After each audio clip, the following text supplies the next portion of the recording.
800 বছর পুরনো ঢাকেশ্বরী বিগ্রহ বর্তমানে কোথায় আছে সেটা নিয়ে আজকে আলোচনা করব। নমস্কার, আমি সুপ্রিয় চক্রবর্তী আপনাদেরকে মিসিং লিঙ্কে স্বাগত জানাই। বিজয় সেনের পত্নী প্রভাবতী দেবী লাঙ্গলবাদে চান করে শিব মন্দিরে যান পুজো দিতে। পুজো করে ফেরার সময় তিনি এক পুত্র সন্তানের জন্ম দেন। সন্তানের নাম হয় বল্লাল সেন।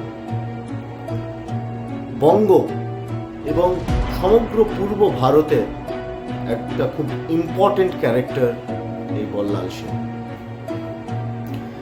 কথিত আছে এই বল্লাল সেন একবার দেবীর স্বপ্নাদেশ পান এবং জঙ্গলে গিয়ে মাটির তলা থেকে এক মূর্তি উদ্ধার করেন।